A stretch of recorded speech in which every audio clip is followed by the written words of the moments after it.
الحمد لله وحده وكفى وسلام على عباده الذين اصطفى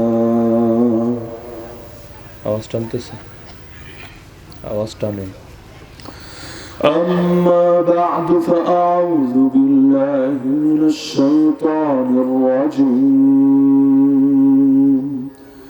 بسم الله الرحمن الرحيم حافظوا على الصلوات والصلاة الوسطى وقوموا لله قانتين. وقال النبي صلى الله تعالى عليه وسلم رأس الأمر الإسلام وعموده الصلاة وذروة سنامه الجهاد. آمنت بالله صدق الله العلي العظيم وبلغنا رسوله النبي الكريم.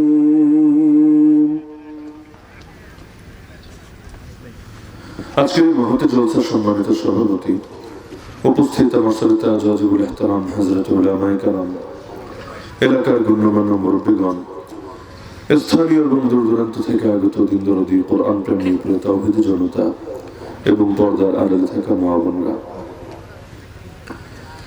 আল্লাহ রাসূল সাল্লাল্লাহু আলাইহি ওয়াসাল্লাম তার জীবদ্দশায় যে সমস্ত বিষয়ের উপর অনেক বেশি গুরুত্ব দিয়েছেন তার প্রায় শীর্ষে রয়েছে নামাজ।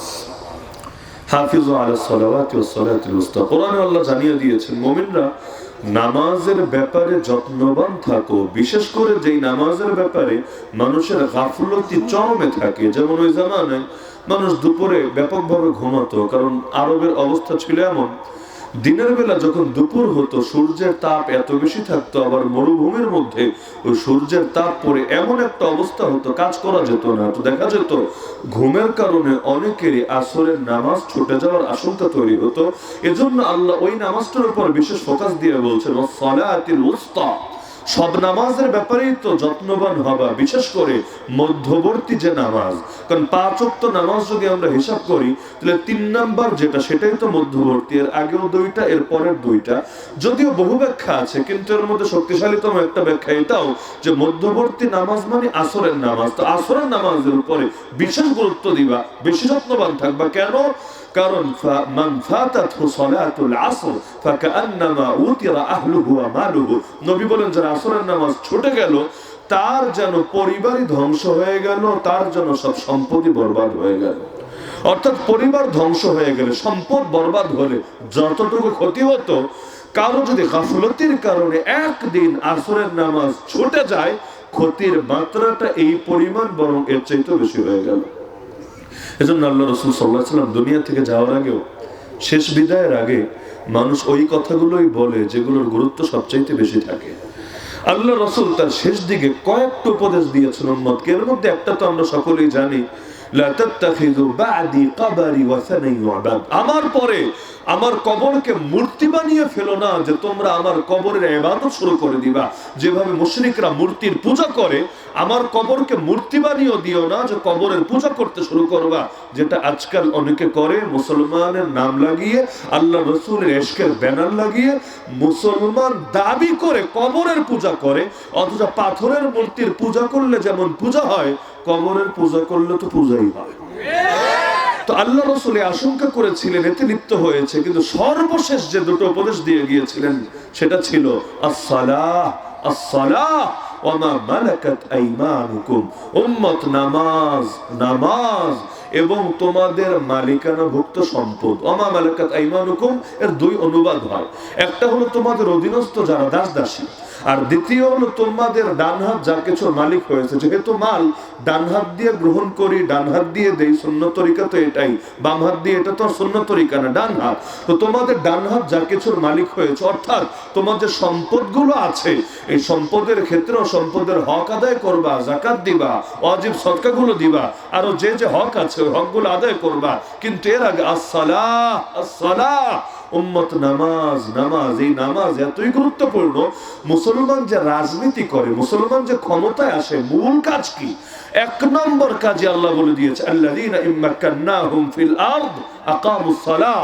রাজনীতিটাই মূল লক্ষ্য না, এটা হলো উপলক্ষ্য, এটা হলো সিঁড়ি। মূল লক্ষ্য কি? এক নম্বর লক্ষ্যই হলো ক্ষমতা পেয়েই তার ক্ষমতাকে ব্যবহার করে নামাজ কায়েম করবে। তার মানে নামাজটা এত গুরুত্বপূর্ণ যে সে ব্যক্তি যদি ক্ষমতা পায় দুনিয়ার বুকে, তার ক্ষমতাটাকে কাজে লাগিয়ে সে মূলত সমাজের মধ্যে নামাজ প্রতিষ্ঠা করার মিশন আঞ্জাম দেবে। কারণ যার নামাজ আছে তার সব আছে, যার নামাজ নাই তার কিছু নাই। ফাউন্ডেশন ছাড়া বিল্ডিং দাঁড়াবে কিভাবে?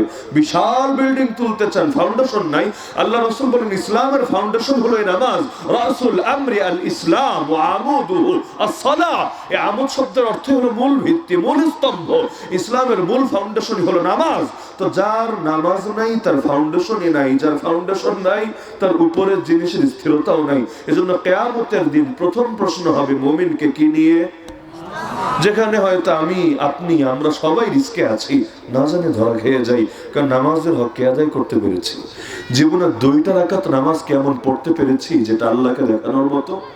জীবনে কি একটা সেজদা এমন দিতে পেরেছি যে সেজদাটা আল্লাহর সামনে উপস্থাপন করার মতো? জীবন তো চলেই গেল, কি পারলাম? তাহলে সারা জীবন শুনেই গেলাম যে ইবাদত করতে হবে এমন ভাবে, আল ইহসানু আন তা'বুদাল্লাহা কাআন্নাকা তারাহ ফাইন লাম তাকুন তারাহু ফাইন্নাহু ইয়ারাক। ইবাদত করবে এমন ভাবে যেন আল্লাহকে দেখতে পাচ্ছি। এই চোখ দিয়ে তো দেখা সম্ভব না, কিন্তু হৃদয় দিয়ে অনুভব করা তো সম্ভব। আল্লাহকে অনুভব করে করে ইবাদত করছি, যদি সেটা নাও পারি সর্বনিম্ন এটা, আল্লাহ যে আমাকে দেখছেন এই অনুভূতি আমার ভেতরে জাগ্রত থাকবে। অর্থাৎ মাকামে মুশাহাদা না পারলেও অন্তত মাকামে মুরাকাবা যদি এতটুকু না হয়, কি পারলাম আসলে জীবনে? কারণ কোন কোন নামাজের জন্য তো ধ্বংসের ঘোষণা আছে, ফাওয়াইলুল লিল মুসাল্লিন আল্লাযীনা হুম আন সালাতিহিম সাহুন। ধ্বংস হোক ওই সমস্ত নামাজি যারা তাদের নামাজে থাকে সম্পূর্ণ গাফেল। বলবেন নামাজের জন্য আবার ধ্বংস, এই নামাজি কোন নামাজি? এটা বাংলাদেশে বসে বোঝা সম্ভব না, আয়াতে বোঝা সম্ভব না, আমি নিজেই বুঝতাম না। কেন? কারণ আল্লাহ যদি বলতেন ধ্বংস হোক বেনামাজি, এটা মাথায় ধরে, কিন্তু আল্লাহ বলছেন ধ্বংস হোক নামাজি। কোন নামাজি? যে নামাজ থেকে উদাসীন থাকে। আচ্ছা, যতই গাফলতি নিয়ে নামাজ পড়ি না কেন, নামাজ তো পড়েছি, পাপ তো আর করি নাই। তো নামাজ পড়ার কারণে আল্লাহ এটা বলতে পারে যে পুরোপুরি সব পাবা না, যেহেতু ঝামেলা আছে, কোয়ালিটিতে ঘাটতি আছে। কিন্তু আল্লাহ অভিশাপ দিয়ে দিচ্ছেন, আল্লাহ জাহান্নামের ধমকি দিয়ে দিচ্ছেন। মাথায় ধরতে চাইতো না, নামাজ পড়ে জাহান্নাম, এটা আবার কেমন কথা? নামাজ তো জান্নাতের চাবি, ওই চাবি যদি হাসিল করি তাহলে আবার জাহান্নামের ধমকে কেন? কিন্তু পরে বুঝলাম যে না, এটা আসলে বাংলাদেশের মতো রাষ্ট্রে বসে বোঝা সম্ভব না। এটা বুঝতে চাইলে ফিরে যেতে হবে 1500 বছর আগে, মদিনাতে, মক্কাতে, সেই সময়ের হালতগুলোতে, অথবা যতদিন পর্যন্ত ইসলামী খেলাফত ছিল সেই সময়গুলোতে। কেন? কারণ একটা ইসলামী রাষ্ট্র হবে আর সেখানে কোনো মুসলমান নামাজ পড়বে না, এটা কল্পনাই করা সম্ভব না। এজন্য সাহাবীরা বলেন যে যাকে নবীর জামানে আমরা ফজরের নামাজে নিয়মিত অনুপস্থিত দেখতাম তাকে মুনাফিক মনে করতাম। তাহলে যদি কেউ নামাজে না আসে তাহলে সে ধরা খেয়ে যাবে, সে মুনাফিক। স্পষ্ট ধরা খেয়ে যাবে, সে মুনাফিক। তাহলে ধরা থেকে বাঁচার জন্য, কারণ মুনাফিক তো মুনাফিকি করে ধান্দা, মুনাফিক তো মুনাফিকি করে স্বার্থের জন্য। তাহলে যদি ধরা খেয়ে যায় তাহলে আর স্বার্থ থাকবে কিভাবে?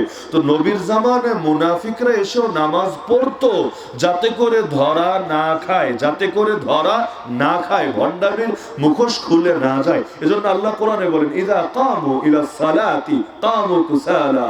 যখন তারা নামাজে দাঁড়ায় অলস ভঙ্গিতে নামাজে দাঁড়ায়। ও নির্বাচন আসলে রাতারাতি যারা নামাজি সাজে, এদের নামাজগুলোর দিকে তাকালেই বুঝে আসে এই নামাজ কি আল্লাহকে দেখানোর জন্য নাকি মানুষকে দেখানোর জন্য। নামাজে নামাজে পার্থক্য আছে কিন্তু, কারণ নামাজ দেখলে বোঝা যায় আল্লাহকে অনুভব করে করে নামাজ পড়ছে, আর কারণ নামাজ দেখলে বোঝা যায় দায় সারা কাজ করছে। যেমন নবী বলেন মুনাফিকের অবস্থা হলো এমন, ও সূর্যাস্তের অপেক্ষায় থাকে, মানে আসরের রক্ত হয়ে শেষ হয়ে যাচ্ছে, ওর খবরই নাই।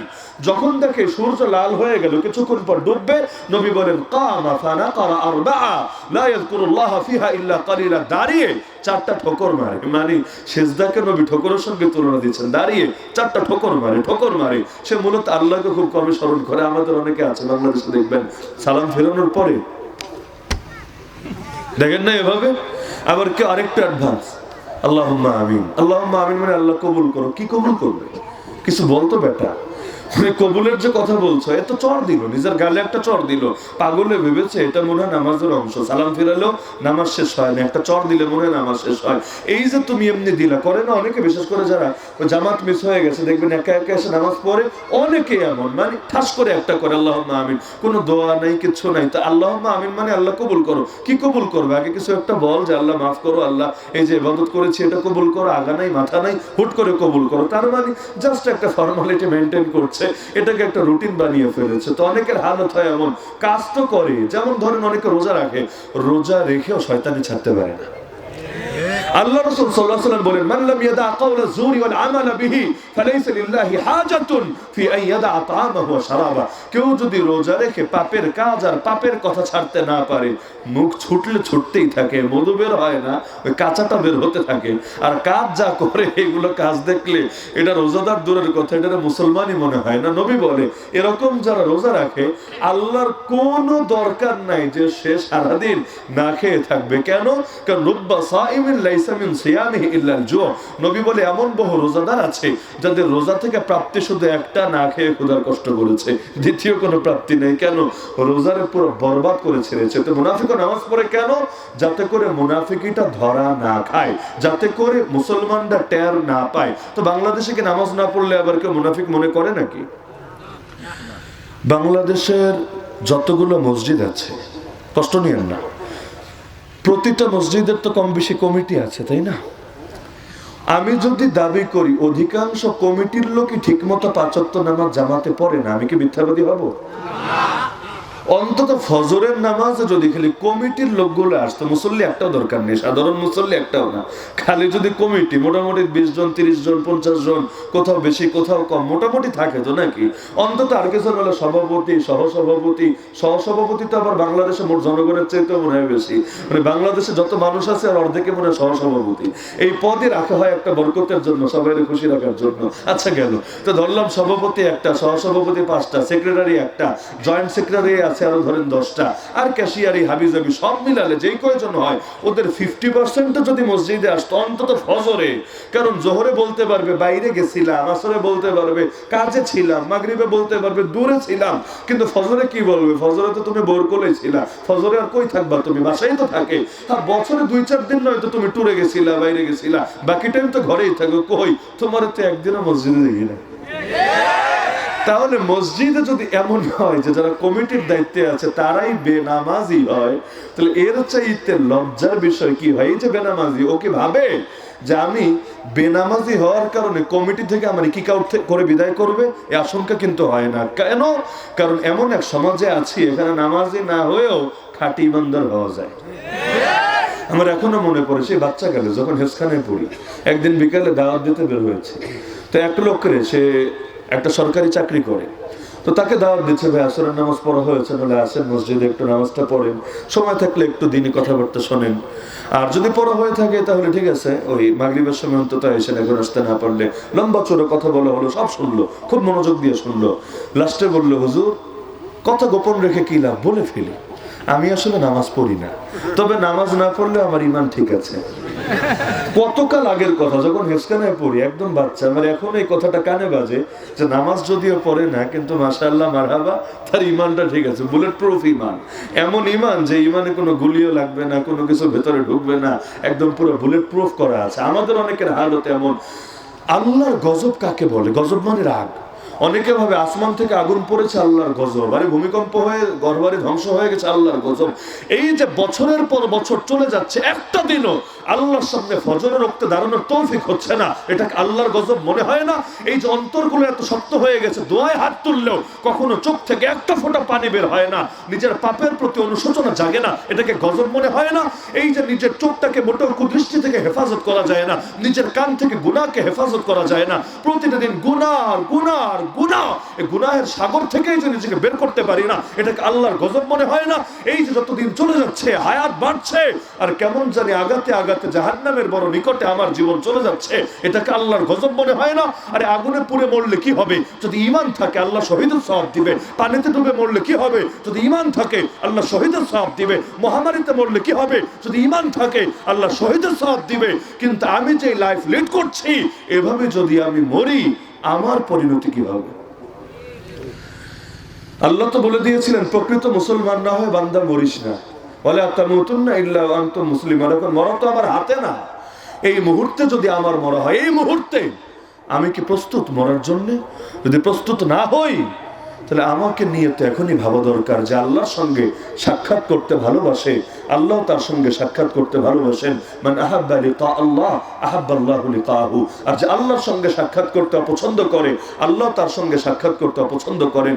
এই হাদিস শুনে আম্মা জান আয়েশা অবাক, ইয়া রাসূলুল্লাহ, আমরা তো ন্যাচারাল ভাবেই মৃত্যুকে পছন্দ করতে পারি না, একটু ভয়ই পড়ি, একটু অপছন্দই করি, তাহলে এর মানে কি? নবী বললে, এটা স্বাভাবিক অবস্থার কথা না। যখন মৃত্যু যন্ত্রণা শুরু হয়, ওই সময় মুমিনকে যখন ফেরেশতারা এসে জান্নাতের সুসংবাদ শোনায়, মুমিন তখন আল্লাহর কাছে যাওয়ার জন্য ছটফট করতে থাকে। হাদিসে আছে, ওয়াদ্দা লাউ খারাজাত ইয়ানি নাফসা, তার অবস্থা এমন হয়, সে কামনা করতে থাকে তার প্রাণ বায়ু যাতে আপনা আপনি বের হয়ে যায়। বের হওয়ার জন্য এত ছটফট, পারলে মালাকুল মউত কবজ করা পর্যন্ত ওয়েট করবে না, নিজেই বের হয়ে যাবে, কারণ জলদি আল্লাহর সঙ্গে মিলিত হবে। আল্লাহ অপেক্ষা করছে তার জন্য, তাকে ডাকছে। আর অপর দিকে যদি উল্টাটা হয়, তাহলে ফেরেশতারা যখন তাকে জাহান্নামের ভয় দেখায়, হাদিসের শব্দ ফাতুফাররাকু রূহুহু ফি জাসাদিহি, তখন তার রূহটা তার শরীরের ভেতরে ছড়ায় যায়, বের হতে চায় না। তখন বাধ্য হয়ে মালাকুল মউত, মৃত্যুর ফেরেশতা, ফায়ান্তাজিউহা, সেটাকে জোর প্রয়োগ করে, শক্তি প্রয়োগ করে টেনে টেনে বের করে। নবী বলেন, যেভাবে মিনা সুফিল মাবলুল, মানে হলো ভিজা পশমের ভেতরে যদি আসসাফুর অর্থাৎ লৌহ শলাকা থাকে, এটাকে যখন টান দিয়ে বের করে, এর সঙ্গে যেভাবে ওই পশমগুলো লেগে থাকবে, ভিজা পশম, এর মধ্যে লোহার শলাকা ঢোকালেন, টান দিবেন, এটার সাথে যেভাবে লেগে থাকে, তো ফেরেশতা যখন রূহটাকে টান দেয়, অবস্থা এতটা গুরুতর হয়, এর সঙ্গেও ভেতরের অংশগুলো লেগে থাকে। নবীজি বলেন, অবস্থা এতটা গুরুতর হয় যেন তার রগগুলো ছিঁড়ে যাচ্ছে, যেন তার হাড্ডিগুলো ভেঙে যাচ্ছে, এই রকম গুরুতর অবস্থা হয়। এরপর ফেরেশতারা নিয়ে সেটাকে তার রূহটাকে একটা কাফনের ভেতরে রাখে, যেই কাফনটাও কাটা যুক্ত কাফন। অবশেষে সেখান থেকে এমন নিকৃষ্ট দুর্গন্ধ, বলে পৃথিবীর মধ্যে কোন লাশ যদি পচতে পচতে সবচাইতে বেশি গন্ধ হয় যে লাশটা থেকে, ওই লাশ থেকে যত গন্ধ বের হয়, এর চাইতেও নিকৃষ্ট গন্ধ ওই আত্মা থেকে বের হতে থাকে। আর তাকে ধিক্কার দিতে থাকে সকলে, এমনকি অন্যান্য ফেরেশতারাও দেখে বলে, মা হাযা রূহুল খাবিস, আরে এটা কোন নিকৃষ্ট আত্মা, কোন খবিস আত্মা, কারটা নিয়ে এসেছো? অবশেষে ফেরেশতারা নিয়ে যায় প্রথম আসমানের কাছে। তখন দরজা খুলতে বলে, কিন্তু ফেরেশতারা দরজা খোলে না, বলে এটার জন্য আসমানে কোনো জায়গা নাই, নিয়ে যাও এটাকে নিচে। তখন আল্লাহর রাসূল এই আয়াত তেলাওয়াত করলেন, লা তুফাত্তাহু লাহুম আবওয়াবুস সামা ওয়া লা ইয়াদখুলুনাল জান্নাহ হাত্তা ইয়ারিজাল জামালু ফি সাম্মিল খিয়াত। তো ওই অবস্থা যখন শোনে, আর মালাকুল মউত ডাকতে থাকে ওই জান কবজের আগেই, উখরুজি আইয়াতুহান নাফসুল খাবিসা ইলা গাযাবিন মিনাল্লাহি ওয়া সাখাত, হে নিকৃষ্ট আত্মা, বের হয়ে আয় আল্লাহর গজবের দিকে, আল্লাহর অসন্তুষ্টির দিকে। তখন আর বের হতে চায় না। ওটাকেই নবী ব্যক্ত করেছে ভাবে যে আল্লাহর সঙ্গে সাক্ষাৎ করতে অপছন্দ করে, আল্লাহ ওর সঙ্গে সাক্ষাৎ করতে বড় অপছন্দ করে। তো নামাজ ছাড়া আবার ইসলাম হয় কিভাবে? আমিরুল মুমিনিন ওমর রাদিয়াল্লাহু আনহু নামাজের ইমামতি করছেন, আল্লাহু আকবার বলে মাত্র নামাজ শুরু করলেন, এখনো সূরা ফাতিহা যেতে পারেন নাই, সানা পড়ছেন, সানা বুঝেন তো, সুবহানাকাল্লাহুম্মা বিহামদিকা, এটা পাঠ করছেন। হঠাৎ করে এক আগুন পূজারী, আগুনের পূজা করে এমন এক মুশরিক একটা ছুরি নিয়ে মসজিদে ঢুকে গেল। কেউ কিছু বুঝে ওঠার আগেই একে একে পরপর অনেকগুলো আঘাত করে বসলো ওমর রাদিয়াল্লাহু আনহুর উপরে। তিনি তো আর এখনকার শাসকদের মতো ভিআইপি প্রোটোকল নিয়ে জনগণের ধরাছোঁয়ার বাইরে চলাচল করতেন না। তিনি গাছের তলায় শুয়ে রাত কাটিয়ে দিতেন, আবার স্বাভাবিক জীবন যাপন করতেন, বাইরে থেকে লোক আসলে চিনতেই করতো না। তো আগ থেকে টার্গেটে রেখেছিল নামাজের মধ্যে তাকে আঘাত করে বসলো। সর্বশেষ আঘাতটা এতটা গুরুতর হলো, পুরো ছুরিটা নাভির নিচে তলপেটের মধ্যে একদম পুরোটা ঢুকে গেল। ছুরির মধ্যে আবার বিষ মেশানো ছিল। তো একদিকে আঘাত গুরুতর, তার মধ্যে বিষের কারণে এই পয়জনটা রক্ত হয়ে পুরো শরীরের মধ্যে ছড়িয়ে যেতে লাগলো। ওমর রাদিয়াল্লাহু তাআলা আনহুকে মেরে পালাতে চাইলো। সামনের কাতার যে সাহাবীরা ছিল তারা বাধা দেওয়ার চেষ্টা করলো। ওই জমানায় তো সবাই যোদ্ধা, ন্যাচারাল ভাবে যোদ্ধা, কারণ ওই যুগে বাঁচতে চাইলে যুদ্ধ করে বাঁচতে হতো। এখন যেমন ইসরায়েলে বলেন, কোরিয়ায় বলেন, পৃথিবীর এরকম বহু রাষ্ট্রে আইন আছে যে সেখানে প্রতিটা প্রাপ্তবয়স্ককে বাধ্যতামূলকভাবে তারা প্যারামিলিটারি ট্রেনিং দেয়, এটা অংশ, তাদের রুটিনের অংশ।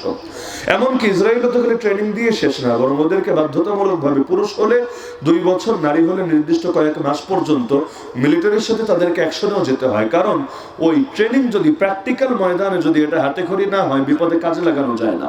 আর এগুলো কেন করে? ওদের যুক্তি হলো আমাদের দেশ জাতি আক্রান্ত হলে যাতে ওরা সেলফ ডিফেন্স করতে পারে, এজন্য। কিন্তু মুসলমানরা এই লাইনে গাফলতিতে আছে। দেখা যায় এই যে নারীরা এখন কি পরিমাণ হয়রানির শিকার হচ্ছে, পথে ঘাটে থেকে শুরু করে আপন মানুষদের দ্বারা পর্যন্ত বিভিন্ন সময় ইজ্জতহানি হচ্ছে। আর কোন দেশে যুদ্ধ লাগলে এখন যতটা না মানুষ মারে, তার চাইতে বেশি নারীদেরকে রেপ করে মনোবল ভেঙে দেওয়ার জন্য। এটা একটা যুদ্ধের অস্ত্র বানিয়ে ফেলেছে। সব দেশে দেখবেন যুদ্ধ হলে ব্যাপক হারে লাখ লাখ, কোথাও কোটি কোটি পর্যন্ত দেখা যায় রেপের ঘটনা ঘটতে থাকে, এত ব্যাপক ভাবে। তো দরকার ছিল এই সমাজের প্রতিটা মানুষ, যেহেতু আমরাও বড় ঝুঁকির ভেতরে আছি, প্রতিটা যুবক এবং প্রতিটা নারী অন্তত মৌলিক এতটুকু আত্মরক্ষার জ্ঞান হাসিল করবে, যাতে করে অন্তত নিজেকে বাঁচাতে পারে কোন আক্রমণকারীর হাত থেকে। দরকার ছিল নাকি ছিল না? আরে ছিল নাকি ছিল না? খুব স্বাভাবিক ব্যাপার। কিন্তু না, আমাদের এগুলোর সময় নেই, আমাদের এগুলোর চিন্তা ফিকিরি নাই। বড় আফসোসের বিষয়, অথচ কোরআনে এটাকে ফরজ করে দেওয়া হয়েছে। ওয়াইদু লাহুম মাসতাতাতুম মিন কুওয়া। যুদ্ধ অল টাইম লাগে না, কিন্তু প্রস্তুতি সার্বক্ষণিক উম্মতের উপর ফরজে কিফায়া। এই পরিমাণ প্রস্তুতি লাগবে যাতে করে দুশমন ভয় পায়, চিন্তা করে যে এদের উপর আক্রমণ করতে গেলে আমাদেরও সহজে ছাড়বে না, আমাদেরও কিছু খাওয়া লাগবে। দেখেন না, আফগান জাতির ভয়ে এখন সব জাতি থরথর করে কাঁপে।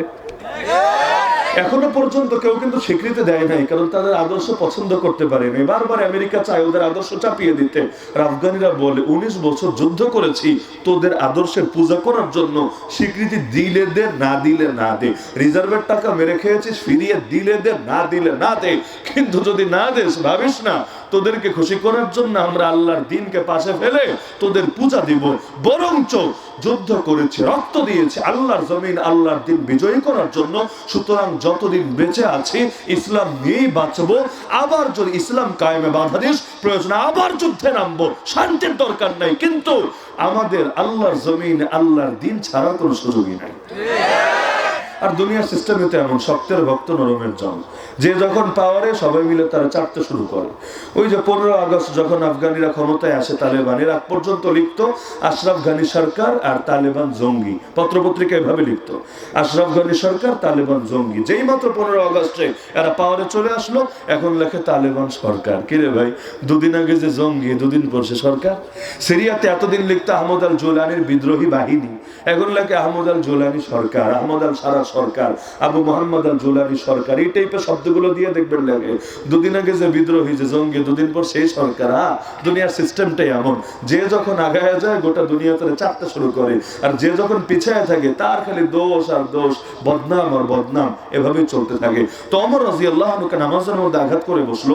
সামনে থাকা সাহাবীরা এবার সে আঘাতকারীকে ধরতে চাইলো, ও এলোমেলো ছুরিকাঘাত করে জায়গার উপর 13 জন সাহাবীকে ক্ষতবিক্ষত করলো, যাদের মধ্যে 7 জন পরবর্তীতে শহীদ হয়ে গিয়েছিল।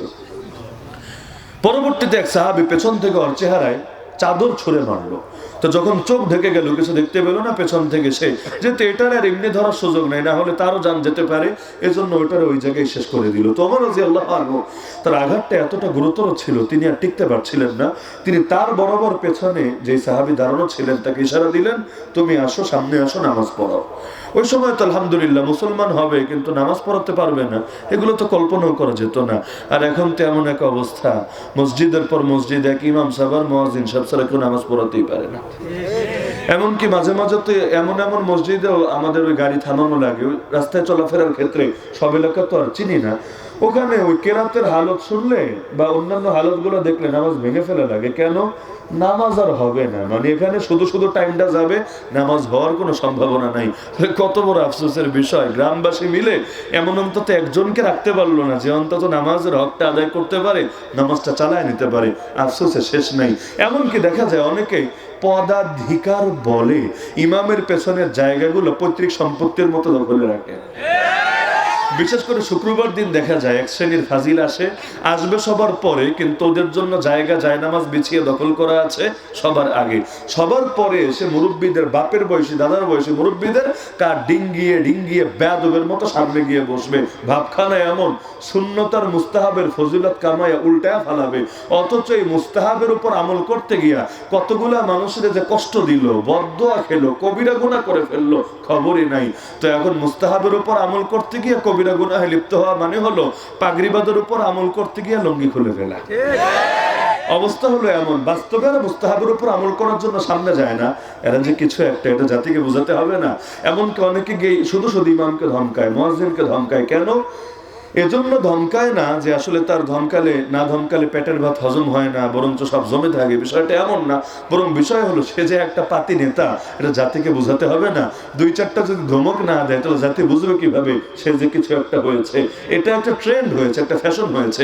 বিগত দিনগুলোতে দেখতেন না মাঝে মাঝে স্টেজে অনেকে বেয়াদবি করতো। কেন? যদি এমন হয় যে যত বেশি বেয়াদবি করবে সে নেতাজির তত বেশি নেক নজর পাবে। দল থেকে পদ তো যাই না। এই যে আমাদেরকে 2021 সালে যখন গণগ্রেফতার করা হলো, 2021 সালে 3000-এর বেশি আলেম এবং তালিবুলকে গ্রেফতার করা হলো। এগুলো তো এখন ওপেন সিক্রেট, মিডিয়া তো প্রকাশ্যে রিপোর্টগুলো তুলে ধরছে।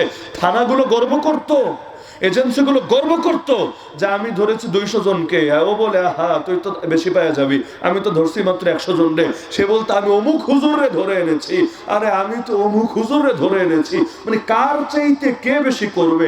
একদিকে র্যাব বেশি আগাবে না, ডিবি আগাবে না, সিডিডিসি আগাবে না, লোকাল পুলিশ আগাবে? কি যা হুলস্থুল অবস্থা। কেন এগুলো? কেন? কারণ যে যত বেশি কাজটা আঞ্জাম দিতে পারবে তার র্যাঙ্ক, তার মাকাম তত বেড়ে যাবে। তো বেয়াদবদেরকে যদি কোলে তুলে নাচা হয় তাহলে দেশটা তো বেয়াদবের আখড়াই পরিণত হবে। ওই যেমন নাস্তিক বেঈমানের মাঝে মাঝে হাইব্রিড বাম্পার ফলন হয়। কেন? কারণ নাস্তিকদেরকে যদি এভাবে মূল্যায়ন করা হয়ে থাকে, একদিকে বিরানি কি দেয় না দেয়, টাকা পয়সা কি দেয় না দেয়, নিরাপত্তা শেল্টার কি দেয় না দেয়, ওগুলো বাদই দিলাম। এক নাস্তিক যে আল্লাহ নবীরে সারা জীবন গালি দিয়েছে, ব্লগের মধ্যে নবীর নামে চটি গল্প লিখেছে, আল্লাহ নবীর ব্যঙ্গ চিত্র পর্যন্ত প্রকাশ করেছে, কিছু মুসলিম যুবক সইতে না পেরে রাগে ক্ষোভে দুনিয়া থেকে বিদায় করে দিয়েছে। স্বাভাবিক, এই টাইপের কোন মানুষের জুয়ান পোলাপান লাগবে না। গ্রামের মুরব্বীরাও যদি হাতের নাগালে পায়, ওরে মাথায় তুলে নাচবে না, বলবে কপালে যা আছে তা হবে, আগে তোরে বিদায় করতে হবে দুনিয়া থেকে। সব ব্যাপারে আপোষ চলে না। আল্লাহ এবং তার রাসূলের প্রশ্নে মুসলমান নিজেকে কন্ট্রোল করতে পারে না। সাহাবীদের জামানার ভরি ভরি উদাহরণ আছে যে নিজেই বিচার করে ফেলেছে, পরে এসে রাসূলকে বলেছে ইয়া রাসূলুল্লাহ আমারে মারলে মেরে ফেলেন, কোনো আপত্তি নেই, আপনার ইজ্জত হেফাজতের জন্য 1 জান কেন 1000 জান কোরবান করতে রাজি আছি, কিন্তু কোনো গালিবাজ আপনারে গালি দিবে এটা তো চুপচাপ সয়ে নিতে রাজি না। এমনকি উম্মতের ফেরাউন যাকে বলা হয় আবু জাহাল, তাকে নিধন করেছে কে? সবাই জানেন, ছোট 2টা বাচ্চা যাদের এখনো দাড়ি মোচা গজায়নি। একজনের নাম মুআদ আর একজনের নাম মুআওয়াজ। মুআদ আর মুআওয়াজ কেন করেছে তারা?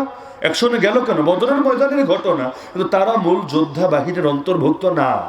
ওই যেই 313 জনকে নিয়ে নবী নেমেছেন এরা তাদের অন্তর্ভুক্ত না। তাহলে এদের সমস্যা কি? তো এরা কেন টার্গেট করলো আবু জাহালকে? বুখারীতে হাদিস আছে, আব্দুর রহমান বিন আওফ রাদিয়াল্লাহু আনহু গিয়ে বলছে চাচা আবু জাহালকে একটু দেখায় দেন না।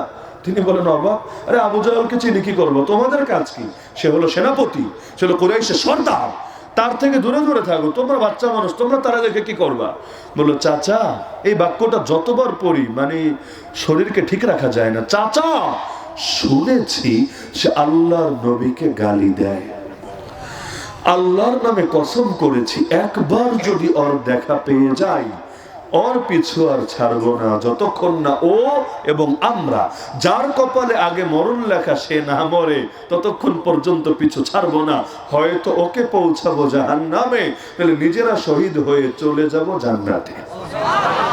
ওই স্পিরিট তাদের, আর কিচ্ছু নাই। তারা ওই ফিক ফতোয়ার অত মারিপেস বোঝে না, কোনটা ফরজ, কোনটা ওয়াজিব, কোনটা ফরজে কিফায়া, কোনটা ফরজে আইন, শর্ত কি, রোকন কি, ইল্লত কি, তাদের জন্য বিধানের গুরুত্ব কি, তাদের কি উচিত নাকি উচিত না, ফিকুল আউলাউইয়া, আল আউলা ফাল আউলা, কোনটাকে প্রায়োরিটি দেওয়া দরকার, কোনটাকে না।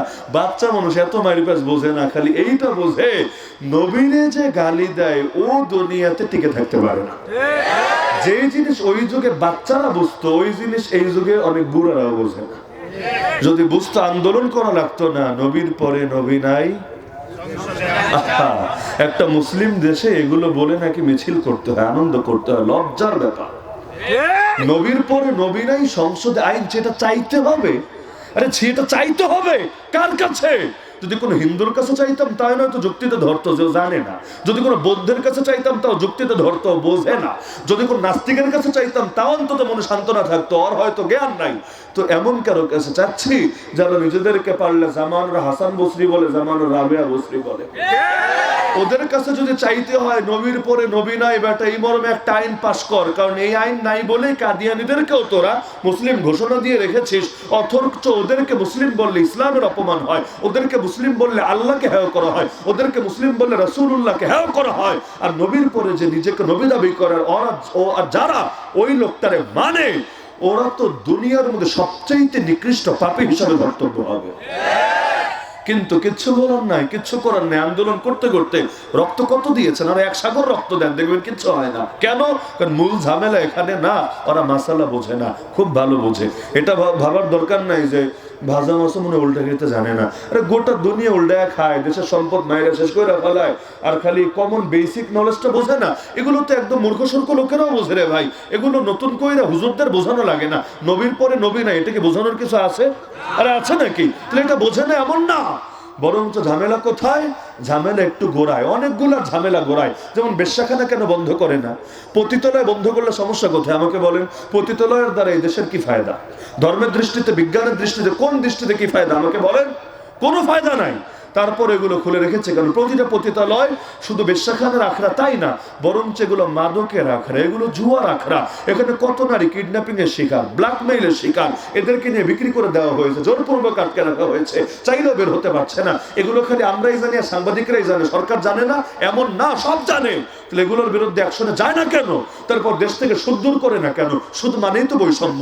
যতই বৈষম্যের বিরুদ্ধে আন্দোলন করি না কেন, অর্থনৈতিক মুক্তি না আসলে ওই মুক্তির কোনো দাম থাকে না। আর যদি কোনো রাষ্ট্রের অর্থনীতিতে সুদ থাকে, আল্লাহর কসম ওই রাষ্ট্রের অর্থনীতি থেকে কশ্চিন কালে বৈষম্য দূর হবে না। সুদ মানেই অভিশাপ, সুদ মানেই হলো গরিবের কোনো কল্যাণ নেই, মিডল ক্লাসের কোনো কল্যাণ। ওই গুটি কয়েক মহাজন পুঁজিপতি যারা মোট জনগণের 1% না, খালি ওদেরই কল্যাণ, বাকি কারো কোনো কল্যাণ নাই। এগুলোর বিপক্ষে কথা বলে না কেন? এজন্য না যে ওরা কিছু বোঝে না, না সব বোঝে। তাহলে বলে না কেন? সবগুলোর গোড়া এক জায়গায়, ওই যে রসুনের ইসের মতো সবগুলোর গোড়া এক জায়গায়। গোড়া কোথায়? এগুলোর বিরুদ্ধে গেলে কাফের, ওদের কাফের খোদার নারাজ হবে। কাদিয়ানীদের অমুসলিম ঘোষণা করলে কাদিয়ানীদের কাজও পালে ব্রিটিশরা, তৈরিও করেছে ব্রিটিশরা, এখনো পালে ওরা। ওদের হেড অফিসও লন্ডনে, এখনো লন্ডনে। তো যদি ওদেরকে অমুসলিম ঘোষণা করে, ব্রিটিশ নারাজ, ব্রিটিশ নারাজ হলে আমেরিকা নারাজ, আমেরিকা নারাজ হলে জাতিসংঘ নারাজ, জাতিসংঘ নারাজ হলে পশ্চিমা জোট নারাজ, এদিকে বিবিসি, সিএনএন, রয়টার্স, এপি, এরা সংখ্যালঘুর অধিকার হ্যাং ট্যাং বলে বলে দেশটারে গরম করবে। মানবাধিকার সংস্থাগুলো এটা নিয়ে বহুত বিভিন্ন আলোচনা পর্যালোচনা সূত্রপাত ঘটাবে। অবশেষে সরকার ভয় পায় যদি তখন ওরা বিভিন্ন ইন্ধন দিয়ে দিয়ে তারে গদি ছাড়া করে। কারণ পশ্চিমা নারাজ হলে কি হয় এটা জানা আছে। মুরসি অধিকাংশ মানুষের ভোট পেয়ে তো ক্ষমতা এসেছিল, হাফেজ মুরসি মিশরে মুসলিম ব্রাদারহুডের। তো অধিকাংশ মানে এত বেশি ভোট পেয়েছে এগুলো ইতিহাসে কমই হয়। এত জনপ্রিয় সরকার কমই থাকে, কিন্তু টিকতে পেরেছে কয়দিন? যেই মাত্র চেয়েছে ইসলাম কায়েমের দিকে মোড় দেবে, 1 বছরের মাথায় তাকে গদি ছাড়া করে ফাঁসিতে ঝুলিয়ে মেরেছে। ওই যে সামরিক অভ্যুত্থান ঘটিয়েছে আর্মিকে দিয়ে, এখনো পর্যন্ত সেই আর্মির হাতেই তো আছে। এখনো মিশর চালাচ্ছে কে? জেনারেল সি না? নামটাই সুন্দর, ছি ছি, আমাদের কষ্ট করে আর ছি বলা লাগবে না, নামই হলো সি। তো এই যে জেনারেল সি এখনো দেশ চালাচ্ছে। তো সরকারকে উৎখাত করেই তো গদিতে বসেছে, এখনো পর্যন্ত তার গণতান্ত্রিক সরকার কায়েম করে নাই। তো যেই আমেরিকা এত গণতন্ত্রের পাগলা, সেই আমেরিকায় আবার গণতান্ত্রিক সরকারকে উৎখাত করে কেন? তার মানে স্বার্থের বেলায় ওরা কোনো আপোষ করতে রাজি না। দেখেন না, যখন রাশিয়া ইউক্রেনে হামলা চালায়, ইউক্রেনের পাশে দাঁড়ায়, ইউক্রেন মাজলুম, ইউক্রেন দুর্বল, ইউক্রেন অসহায়, ইউক্রেন ভিকটিম, ভালো কথা। তো ইসরায়েল যখন প্যালেস্টাইনে হামলা চালায়, তখন এই অসহায় ফিলিস্তিনিদের পাশে কেন দাঁড়াও না? তখন কি মনে হয় না এরাও মাজলুম? তখন কি মনে হয় না এরাও ভিকটিম? তখন কি মনে হয় না এরাও অসহায়? উল্টা ইসরায়েলের পাশে দাঁড়ায়, নিকৃষ্ট জনকভাবে ইসরায়েলের পাশে দাঁড়ায়, অস্ত্র দিয়ে সাহায্য করে, গোয়েন্দা তথ্য দিয়ে সাহায্য করে, সর্বতভাবে সাহায্য করে। আমেরিকা শেল্টার না দিলে ইসরায়েলের কি আছে?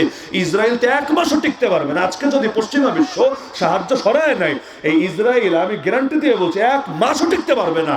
ওদেরকে তো টিকিয়ে রেখেছে এরা। তাহলে এখানে আইসার মূল্যতে ঠিক থাকে না? এই যে পাকিস্তানে পর্যন্ত গণতান্ত্রিক সরকারকে উৎখাত করেছে কে? এই আমেরিকাই তো, এই আমেরিকাই তো। তাহলে কিসের জন্য এত জনপ্রিয় সরকার খালি তোমার স্বার্থের বাইরে গিয়ে রাখছে? এদিকে একটু তালেবানের সঙ্গে মহব্বত করেছে, এদিকে চীনের সাথেও সম্পর্কটা ভালো রাখতে চেয়েছে, আর এদিকে তোমার কিছু গোপন তথ্য প্রকাশ করেছে, ব্যাস এটাই তো অপরাধ। এখনো তো ইমরান খান রে এখনো তো জুলুম থেকে দূর করে নাই, কতকাল করবে? তো এগুলোকে অন্যরা দেখে না? একজনের শিক্ষা দেয়া বাকি 10 জনের সোজা করে, বাকিরা ভয় পায়। কাদিয়ানি নয়তো মুসলিম ঘোষণা করলাম হুজুরদের আন্দোলন দেখা, পতিতালয় নয়তো বন্ধ করলাম পাবলিকের খুশি করার লাইগা। নেক্সট কি হবে? যদি ওরা নারাজ হয়ে যায়, গদি তো ঠিকই হাতছাড়া হবে। এখন বলবেন তাহলে কি আন্দোলন সফলতা আসবে না? হ্যাঁ আসবে।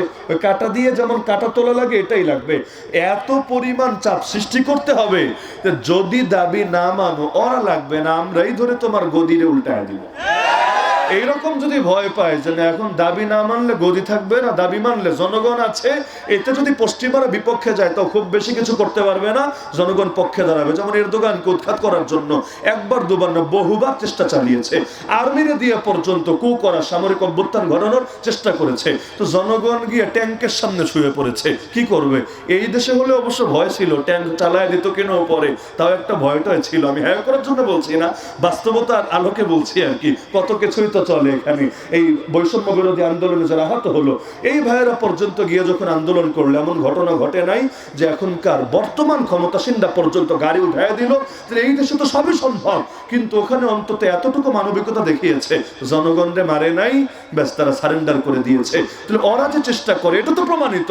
তাহলে এই পরিমাণ আন্দোলন করা লাগবে যে হয়তো দাবি মানবা, না হলে সরকার। তো যাই হোক, এটা আমাদের মূল আলোচ্য বিষয় না। মূল আলোচ্য যেটা বলছিলাম, ওমর রাদিয়াল্লাহু আনহু তিনি বেহুশ হয়ে পড়ে গেলেন। নামাজ শেষে ধরাধরি করে তাকে ঘরে নিয়ে গেল। আল্লাহর বান্দা জ্ঞান যখন ফিরল দীর্ঘ সময় পরে, প্রথম প্রশ্নই করলো, জলদি আমাকে বলো, আসাল্লান নাস, মানুষ কি নামাজ পড়েছে? ইমাম সাহেব ইমামতি অবস্থায় অজ্ঞান হয়ে গেলেন। প্রথম প্রশ্নই জ্ঞান ফেরার পরে, জলদি বলো, মানুষ কি নামাজ পড়েছে?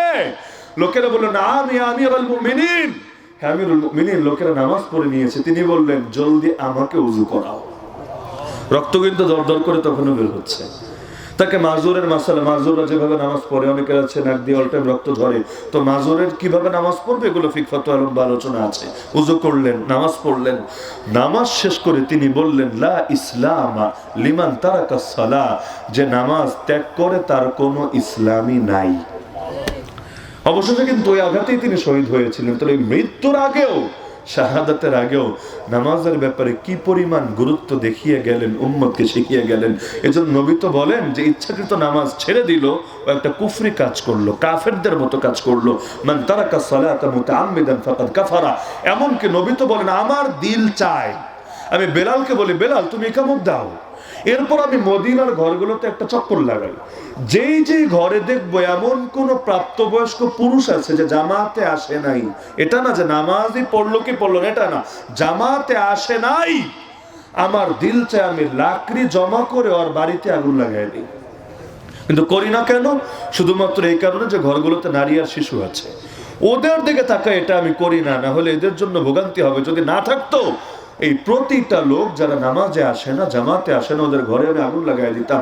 কি পরিমাণ গুরুত্বপূর্ণ হলে নবী এটা বলেন, লা সালাতা লিজারিল মসজিদ ইল্লা ফিল মসজিদ, মসজিদের কাছে যার ঘর আর নামাজ কামেলই হবে না যদি না মসজিদে এসে নামাজ আদায় করে। তাহলে আমাদের কার ঘর মসজিদের দূরে বলেন? মসজিদের দূরে মানে ধরেন ইন্ডিয়ায় বা কোনো কাফের রাষ্ট্রে কেউ মুসলমান হলো, 10 মাইল 20 মাইলের মধ্যে মসজিদ নাই, আর ধরেন তার যাওয়ার কোনো সুযোগও নাই, মোটরসাইকেলে সেগুলো কিছু নাই, তো এখন 10 মাইল 20 মাইল দূরে সে প্রতি অক্তে কিভাবে যাবে? এটা তো সম্ভব না। না হলে তো আর যেতে আর আসতেই পুরো দিন শেষ, কাম কারবার আর কিছু করা লাগবে না। কিন্তু আমাদের কি ওজোর আছে নাকি? আমাদের তো ডাইনা গেলেও মসজিদ, বামে গেলেও মসজিদ। মাশাআল্লাহ, বাংলাদেশে যেই পরিমাণ মসজিদ আছে, সুবহানাল্লাহ, মানে এটা কিন্তু আল্লাহর বিশেষ একটা রহমত। এই ইন্ডিয়াও যেবার সফরে গিয়েছিলাম, আমার মাঝে মাঝে দিল কেঁদেছে, কারণ 7 দিনের মধ্যে মাত্র 2 বার আমার আজান শোনার তৌফিক হয়েছে। বাইরের মাইকে 2 জায়গায় মাত্র আজান শোনার তৌফিক হয়েছে বাংলাদেশে। তখন আমি মিস করেছি যে আজান শোনার যে কি একটা মজা লাগে না আজান শুনতে? সারা জীবন ধরে শুনছি, মজা কিন্তু ঘুরায় না। গান কয়বার শুনতে ভালো লাগে, এক সময় কিন্তু ওইটাও খারাপ লাগতে থাকে, কিন্তু আজানে, কোরআন তেলাওয়াতে, রবের জিকিরে এমন মজা রেখেছে, কোনোদিন মনেই হয় নাই যে এটার উপর বিরক্তি আসতে পারে, এটা শুনতে মধুর চাইতে না লেগে ভিন্ন কিছু লাগতে পারে। আল্লাহ তাআলা এমন মজা ঢেলে দিয়েছেন। তো এই নামাজের এই পরিমাণ গুরুত্ব আল্লাহ রাসূল দিয়েছেন। আপনি চিন্তা করেন, দুনিয়াতে কেউ যদি আপনাকে বারবার কল দেয়, রিসিভ না করেন, সে কিন্তু মাইন্ডে নেয়, কষ্ট পায়। এটা যে কারো ক্ষেত্রে। বিশেষ করে যারা বিবাহিত আছেন, আপনার বাসা থেকে কল দেয়, খালি বিজি আর বিজি। এখন দিল বিজি, 5 মিনিট পর বিজি, 10 মিনিট পর বিজি। কি মনে হয় আজকে বাসায় গিয়া খুব সুখে শান্তিতে খাবার দাবার, রাত সব খুব সুখে শান্তিতে কাটবে, তাই না? ঢোকার সঙ্গে সঙ্গেই তো ভূমিকম্প শুরু হবে। কাহিনীটা কি? তুমি এত কথা কার সাথে বলো, ক্লিয়ার বলো তো। আরে কাহিনীকে আমি পাই না, ও বুঝছি, নতুন কাউরে পাইছো না, এই জন্যই তো বলি টাইম মতো ঘরে আসে না কেন, এই জন্যই তো বলি ঘরের খানা ভাল লাগে না কেন। মানে কত ব্যাখ্যা যে তখন বের হবে, আপনি শুই না মনে হবে যে জিলাপির মাইর পেত্র এখানে ফেল হয়ে গেছে। কেমন হয় না কি হয় না? তাহলে দুনিয়াতে আরে এইরকম সামান্য, ওই যে মুরব্বীরা দেখবেন অনেক সময় ছোট কিছু মোবাইল চালায়, চায়না ফোন। এখন ফোন ছোট হলে বা দাম কম হলে কি হবে, ছোট মরেছে ঝাল বেশি। আপনাদের আইফোনে অত সাউন্ড নেই, যেই পরিমাণ সাউন্ড আছে ওই এক একটা বাটন ফোনে। ওনারাও ফুল ভলিউমে মাশাআল্লাহ রিংটোন দিয়ে রাখে।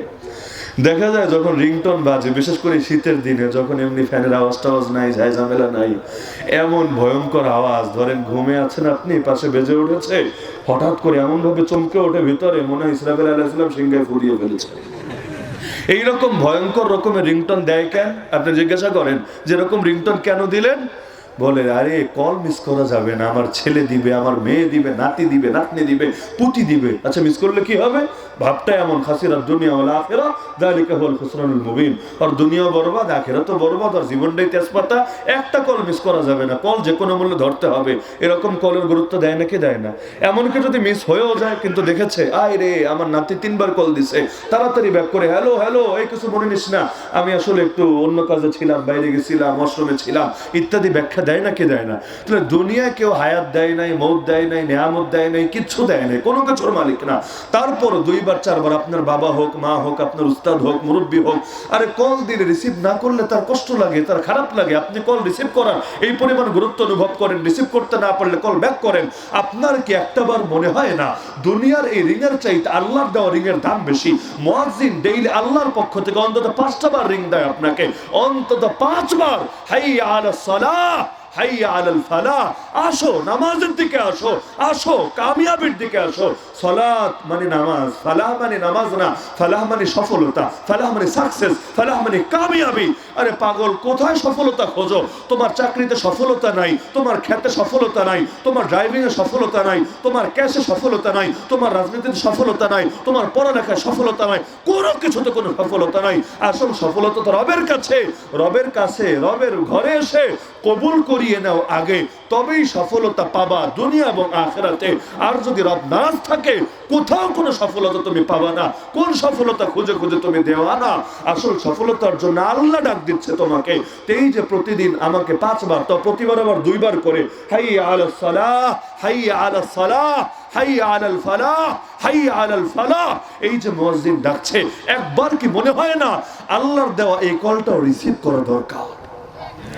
না হলে আল্লাহ রাগ করবে, আল্লাহ কষ্ট পাবে, আল্লাহ নারাজ হবে। এমনকি যদি কোনো কারণে মিস হয়েও যায়, হতে পারে যে কোনোদিন ঘুমের চাপ এত বেশি ছিল, অ্যালার্মও টের পাইনি, আজানও শোনে নাই, কেউ ডেকেছে কিনা এটাও বলতে পারে না, হতে পারে মানুষ হিসাবে। তাহলে জাগার সঙ্গে সঙ্গে কল ব্যাক করে না কোন দুঃখে, ওখানে কি ওজোর আছে? তাহলে এখান থেকেই কিন্তু বোঝা যায় মানুষের গুরুত্ব এত বেড়েছে যতটা গুরুত্ব আজ আল্লাহকেও দিতে পারি নাই। প্রমাণ হয় না কি হয় না? 3 বছরের বাচ্চা তাকিয়ে থাকলে খারাপ কিছু দেখতে পারেন না, কিন্তু দরজা জানানো লাগিয়ে অবলীলায় পর্নোগ্রাফি দেখে যাচ্ছেন, আল্লাহ যে আপনাকে নজরদারি করছে মনেই হয় না। তার মানে 3 বছরের বাচ্চার নজরের গুরুত্ব দিলে এত বসেছে, আল্লাহ দেখে গুরুত্ব আজও পর্যন্ত অতটা বসে নাই। এটা কি ইমানদারির আলামত না মুনাফিকের আলামত? তাহলে অন্তত নামাজের লাইনে, কারণ নামাজ ঠিক হলে, আমি নামাজ নিয়ে এত কথা বলছি এ কারণে, কারণ মূল ফাউন্ডেশন তো রে ভাই, এটা ঠিক তো বাকিগুলো ঠিক হবে আশা করা যায়। ইন্না সালাতা তানহা আনিল ফাহশাই ওয়াল মুনকার, নামাজ ঠিক হলে অশ্লীল কাজ, অন্যায় কাজ থেকে নামাজ ধীরে ধীরে ভেতরে বিবেককে জাগ্রত করবে, আপনাকে বারণ করে রাখবে। এজন্য এটা কি সম্ভব না আমরা একটা নামাজ ভিত্তিক সমাজ গড়ে তুলি?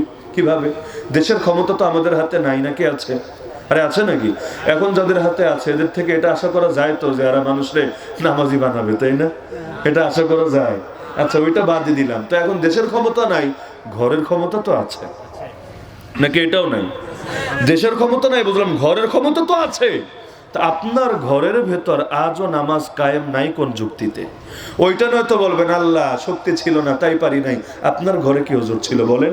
নবী কি এটা বলেন নাই সন্তানের বয়স 7 হলে নামাজের আদেশ দিতে, 10 হলে নামাজের জন্য পিটাতে?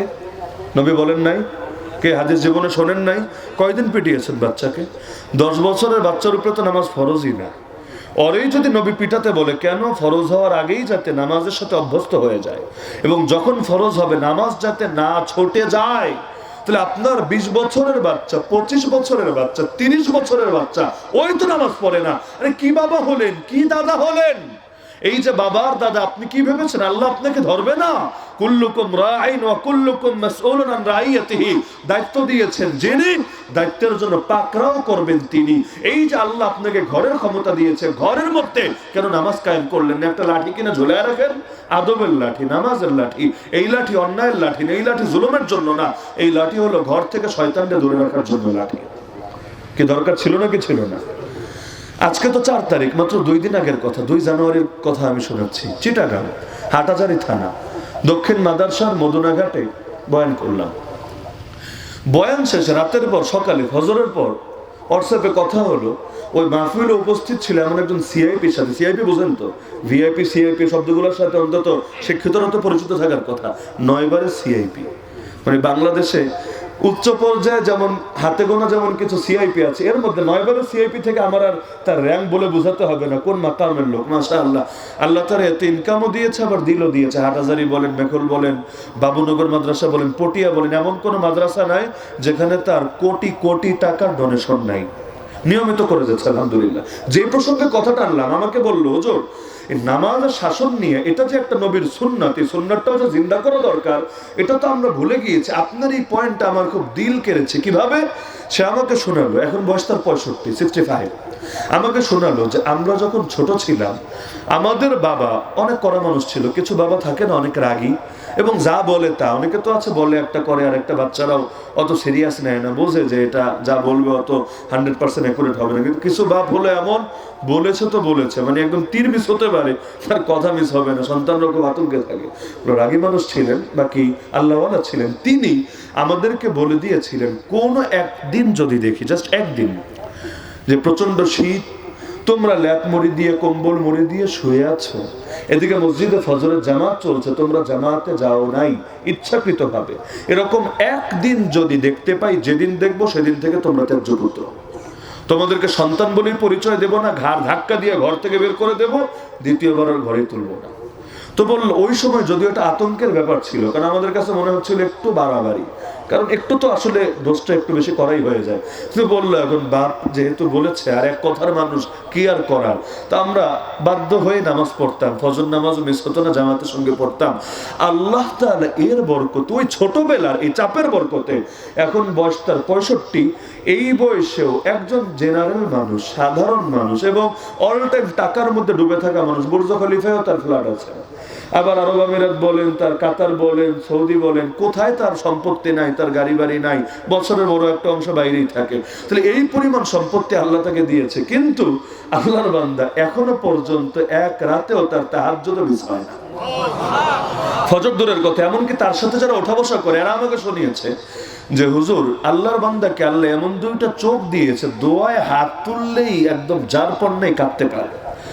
এত কাঁদে প্রতিটা রাত্রে, যে আমরা যখনই দেখি যে কাঁদতে কাঁদতে তার দাড়ি, লম্বা দাড়ি, এমনি যে দাড়ি বেয়ে পানি গড়িয়ে পড়তে থাকে। এইটা কিন্তু যেন তেন নেয়ামত নেই। এই চোখ কিন্তু আল্লাহ সবাইকে দেয় না। নবী দোয়া করতেন, আল্লাহুম্মা ইন্নী আসআলুকা আইনাইনি হাত্তালাতাইন তাসকিয়ানিল কলবা বিদুরুফিদ দাম'i মিন খাশিয়াতিক ক্বাবলা আন তাকুনা আদ-দুমু'ু দামা ওয়াল আযরাসু জামরা। আল্লাহ, আপনার কাছে এমন দুইটা চোখ চাই, যেই দুইটা চোখ আপনার ভয়ে অনেক কাঁদতে পারে, যে অন্তরকে সিক্ত করে চোখের পানি দিয়ে। ওই দিনের আগে, যেই দিন বান্দা কাঁদতে কাঁদতে তার চোখ থেকে পানি না রক্ত বের হবে, রক্ত, আর তার মাড়িগুলো একেবারে জ্বলন্ত কয়লায় পরিণত হবে, ওই দিনের আগে আল্লাহ এমন দুইটা চোখ দেন আপনার ভয় কাঁদতে পারে। কারণ নবী হাদিসে বলেছে, দুইটা চোখ এমন আল্লাহ জাহান্নামকে হারাম করে দিয়েছে উপরে। এক চোখ হলো আইনুন বাকাত মিন খাশিয়াতিল্লাহ, এমন চোখ যা আল্লাহর ভয়ে অশ্রু ঝরাতে পারে। আর বাইরে নিতে হবে, বোরকা কিনে নিতে হবে। যাব না আমি বাইরে। যারা আপনারা নামাজ পড়েন, নামাজ আপনারা যায় নামাজে দাঁড়ালে বাচ্চারাও এসে দাঁড়ায় যায় কিনা, পড়তে পারুক বা না পারুক, অন্তত মজা কিছু করে কিনা। দেখা যায় পিঠে চড়ে গেছে, আল্লাহ রাসূল নামাজে দাঁড়ালে হাসান রাদিয়াল্লাহু আনহু কখনো দেখা যেত তাকে ধরে ঝুলে গেছেন, হুসাইন রাদিয়াল্লাহু আনহু পিঠে চড়ে গেছেন। এভাবেই তো শেখে, এভাবেই তো মহব্বত তৈরি হয়। যাদের মুখে দাড়ি আছে, বাচ্চাদের প্রথম খেলাই কিন্তু হয় বাপের দাড়ি টানা। যদিও বাপের কষ্ট হয়, অনেক কষ্ট, জান্ডা বের হয়ে যায়। তো যাদের দাড়ি নাই, কেউটা ডিব্বা চেহারা, আপনারা টের পাবেন না যে দাড়ি টানার যে কি বেদনা, কি যন্ত্রণা। কিন্তু এর দ্বারা কিন্তু বাচ্চার দিলের মধ্যে দাড়ির মহব্বত ঢুকতে থাকে। অনেক কিছু এমন, এগুলো একদম বাচ্চাকাল থেকে তারা শিখতে শুরু করে। তো যার কারণে ওই বাচ্চাকালের মহব্বতটা যেন তো না মহব্বত না, একবার যদি এটা গেড়ে দেওয়া যায়। আমরা তো ওই বাচ্চাদেরকে মসজিদে নিয়ে আসলে অনেকে রাগ করে, অথচ এটা রাগের জিনিস না, এটা আনন্দের জিনিস।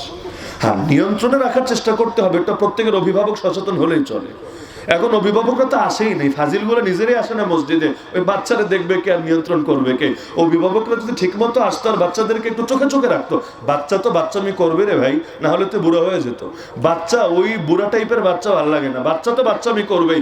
নবীর জামানায় করেছে, এই জামানায় করবে না কোন দুঃখে। তো বাচ্চা বাচ্চামি করবে, এটাই সুন্দর। কিন্তু তাই বলে তাকে দূর দূর করে তাড়িয়ে দিতে হবে, এটা তো কোনো কথা না। হ্যাঁ, মসজিদে একটা আওয়াজ করেছে, আপনি সালাম ফিরিয়ে সবার সামনে অপমান করলেন, যাতে ওর দিলটাই ভেঙে খানখান হয়েছে, দ্বিতীয়বার মসজিদে না আসে। এই যে প্রতিটা মসজিদে বড় মানুষগুলো যে গল্প করে, এগুলোর কিছু বলেন না কেন? নাকি বাচ্চার সামনে মাস্তানি দেখালে নিজেরা খুব ব্যাডা মনে হয়, খুব হ্যাডমলা মনে হয়? আপনার মধ্যে আর ইন্ডিয়ার মধ্যে পার্থক্য কোথায়? ইন্ডিয়া দেখেন না বাংলাদেশের সঙ্গে মাস্তানি দেখায়, তো তোর এত মাস্তানি আছে, একটা আফগানিস্তানের সঙ্গে দেখা। কিন্তু না, ওই পাগল হলেও, যাতে মাতাল হলেও তাহলে ঠিক আছে। দেখা যায় হাতি হয়ে পিঁপড়ার সঙ্গে লাগতে আসে, মানে ছোট একটা দেশ তো, আবার আমাদের তো ওদের মতো পারমাণবিক শক্তিও নাই, অত কিছু তো নাই, এমন একটা ভাব ধরে যেন গিলে খেয়ে ফেলবে।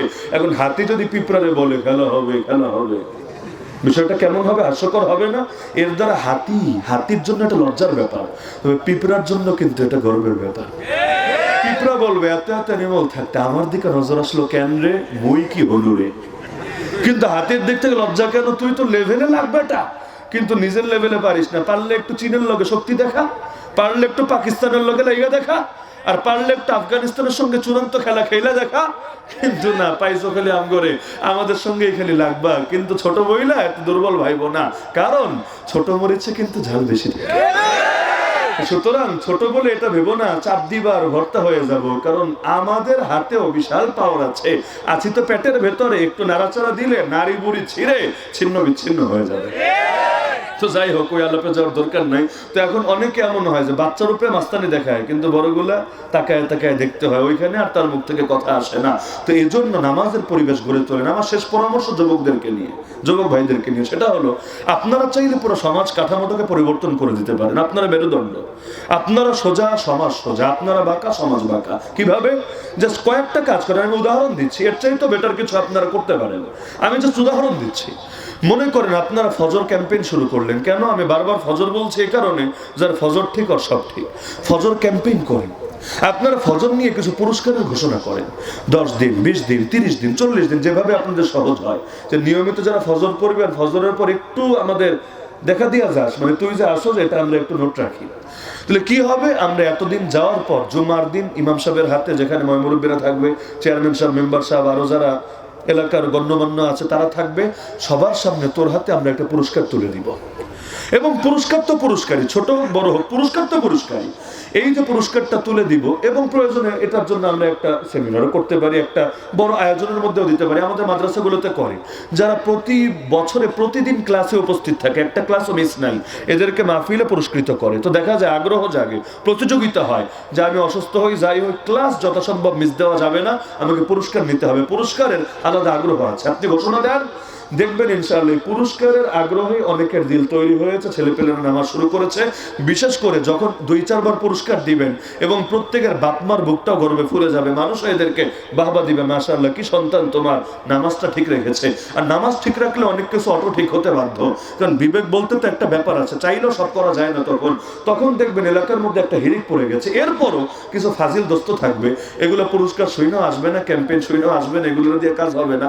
এগুলোর জন্য একটু ওই যে বলে না, কিছু কাটে ধারে, কিছু কাটে ভারে, ওদেরকে একটু ভারে কাটতে হবে। কিভাবে, ওই আসার সময় তো ওদেরকে একটু ডাক দিয়ে আসবেন, স্মরণ করে আসবেন। এখন দেখলেন নামাজ পড়ে আজকে বল্টু নাই, কালকে সল্টু নাই, অমুক দিন ও নাই, সে নাই, এখন 2-4 জন মিলে একটা ঝটিকা সফরে বেরোন, গিয়া বাসায়, খিরা দোস্ত তো সমস্যা করতে আসলে না কেন, একটা না একটা ব্যাখ্যা দিবে, না খুব মাথা ঘোরাচ্ছিল, না পেটটা এরকম এরকম করছিল, একটা না একটা বলবে। তো ঠিক আছে দোস্ত, বাদ দে, তাড়াতাড়ি উজু করে নামাজটা পড়, আমাদের সামনে পড়, পরে পড়বি কি পড়বি না, সামনে পড়, তোরে নামাজ শেষ করে তারপর আমরা যাবো। এভাবে একদিন গেল, দ্বিতীয় দিন দেখলেন নাই, আবার যান, তৃতীয় দিন আবার, চতুর্থ দিন আবার, পঞ্চম দিন আবার। ও কয়দিন না এসে থাকবে আমারে বলেন? ও আসবে, ওর বাপে আসবে, 14 গোষ্ঠী আসবে। কেন? কারণ ওর বাপ মা চিন্তা করবে, পোলাপান যদি ডেইলি এভাবে বাসায় আসে, মান ইজ্জত থাকবে? এলাকার মধ্যে ঘর মার্কা মারা ঘর হবে, ও একটা ভাইরাল হয়ে যাবে বেনামাজি হিসাবে। আর মানুষ তো ভাইরাল হওয়ার এত ভয় পায়, লিঙ্ক ভাইরাল হওয়ার এত ভয় পায়, জাহান্নামের ফেরেশতারা এত ভয় পায় না। তো দেখা যায়, যদি চিন্তা করে না, এলাকায় তো চরম বদনাম হবে, মানুষ কথা বলি করবে, সব পোলাপান ঠিক হয়ে গেছে, আমারটাই খালি ডিস্টার্ব আছে। তখন দেখবেন আপনারা যাওয়া লাগবে না, ওর মা ওর চেহারার মধ্যে এক মগ পানি ঢেলেছে, ওর বাপ ওরে পুরা বালতি ঢেলে গোসল করে দিছে, তুই ঘুমা, এবার তুই ঘুমা, নামাজ পড়বি না, তোর জন্য বদনাম হবে। তো দেখা যাবে এভাবে কয়টা দিন আপনারা একটু সচেতন হলে দেখবেন 1 মাসের মধ্যে 100% না হলে 70-80% নামাজি বানিয়ে ফেলেছে। সম্ভব নাকি সম্ভব না? তারপর নারীরাও নারীদের মধ্যে দাওয়াতি কাজ করবে, পুরুষরা পুরুষদের মধ্যে, নারীরা নারীদের মধ্যে, চাইলে ব্যাপক একটা জাগরণ, ব্যাপক জাগরণ ঘটানো সম্ভব। আমরা যদি না জাগি মা, কেমনে সকাল হবে? তোমার ছেলে জাগলে গো মা, রাত পোহাবে তবে। সমাজ পরিবর্তনের জন্য খুব মানুষ লাগে না, কিন্তু কিছু অ্যাক্টিভ কর্মী লাগে। সংখ্যা খুব বেশি লাগে না, কিন্তু অ্যাক্টিভ লাগে। নবী ইসলাম কায়েম করেছেন কয়জনকে নিয়ে? কয়জনকে নিয়ে? আপনাদের এক গ্রামে যত মুসলমান আছে, আর 10 ভাগের 1 ভাগও ছিল না। মক্কায় 13 বছর দাওয়াত দিয়েছেন, 1000টা লোকও কালেমা পড়েনি। আজকের মাহফিলের লোক কত? কিন্তু এই যে এত অল্প লোক নিয়ে ইসলাম কিভাবে কায়েম করলেন? ওই যে আগে বলেছি, কাজের জন্য সংখ্যা বাড়া জরুরি না, কিন্তু মানুষ কম হলেও প্রত্যেকে এক একজন আগুনে পরিণত হওয়া জরুরি। তা আমাদের তো সংখ্যাই বাড়লো, কিন্তু ইজ্জত বাড়লো না। 90% মুসলমানের দেশে আজও পতিতনয় বন্ধ করা গেল না, আজও অর্থনীতিকে সুদমুক্ত করা গেল না, আজও ঘুষ দুর্নীতিকে দূর করা গেল না, আজও মাদক দূর করা গেল না, আজও জিনা, ধর্ষণ, আজও কাদিয়ানীদের অমুসলিম ঘোষণা, এগুলো কিছুই করা গেল না। ঝামেলা কোথায়? আরে ঝামেলা সংখ্যায় না, ঝামেলা কোয়ালিটিতে।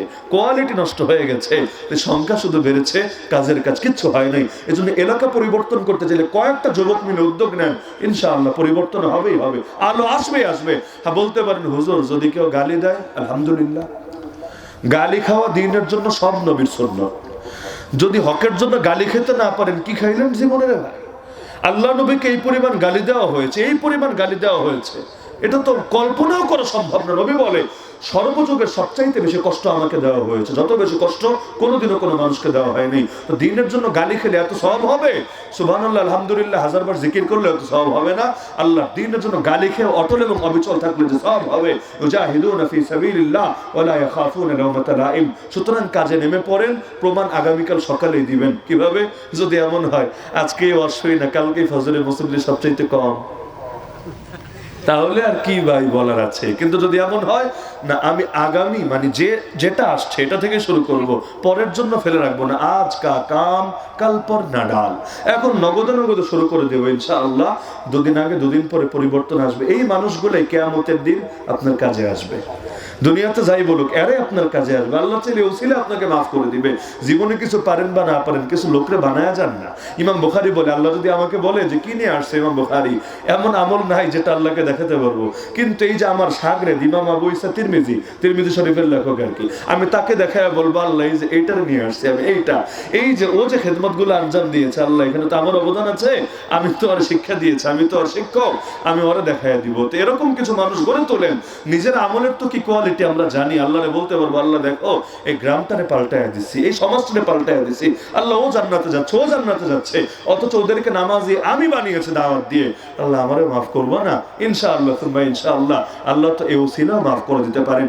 একটা বাতি থেকে লক্ষ বাতিও জ্বলতে পারে, এতে প্রথম বাতির আলো মোটেও কমবে না, আমরা বাতি হয়ে যাই না, কারণ বাতি না হলে অন্ধকার কখনোই দূর হবে না।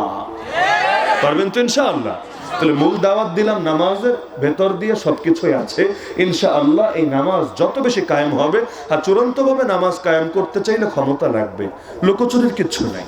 কোরআনের কথাই যখন এটা, আমার এখানে ভিন্ন ব্যাখ্যার সুযোগ নেই, চূড়ান্তভাবে মানে রাষ্ট্রের 100% নাগরিক মুসলমানদেরকে যদি নামাজি বানাতে চান, পাওয়ারের বিকল্প নেই, কোনো বিকল্প নেই। যদি বিকল্প থাকতো আল্লাহ তার নবীকে দুনিয়াদারি করতে পাঠায় নাই রে ভাই। অনেকে ভাবে এগুলো দুনিয়াদারি, পলিটিক্স দুনিয়াদারি, পাওয়ার দুনিয়াদারি, এগুলো হুজুরদের কাজ, এগুলো নবীর ওয়ারিসদের কাজ, এগুলো ভালো মানুষদের কাজ। হ্যাঁ, এগুলো তাদেরই কাজ, কারণ নবী পাওয়ারে এসেছেন কেন? দুনিয়াদারি করতে না, নবী পাওয়ারে এসেছেন দিনদারি করতে। দিন কায়েম হয় না পাওয়ার ছাড়া, কারণ পাওয়ার ছাড়া নামাজই তো কায়েম করা যায় না 100%। ওয়াজ দিয়ে যদি সমাজ পরিবর্তন হতো, আমার নবীকে বদলে যাওয়া লাগতো না। দোয়া দিয়ে যদি সব কাজ হতো, আমার নবীকে খন্দকের ময়দানে ক্ষুধার জ্বালায় পেটে পাথর বাঁধতে হতো না। দোয়াও লাগবে, দাওয়াও লাগবে, ধারও লাগবে, ভারও লাগবে, ইনশাআল্লাহ আলো আসবেই আসবে। আল্লাহ আমাদের সবাইকে কথাগুলো বোঝা এবং আমলে পরিণত করার তৌফিক দান করুন। আল্লাহ তাআলা আজকের এই মাহফিলকে কবুল করুন। যাদের উদ্যোগ অক্লান্ত পরিশ্রমের অর্থে আজকের এই মাহফিল কামিয়াব হলো, সবাইকে জাযায়ে খায়র দান করুন। আমিন। ওয়া আখিরু দাওয়ানা আলহামদুলিল্লাহি রাব্বিল আলামিন। সভাপতি সাহেব হুজুর এখন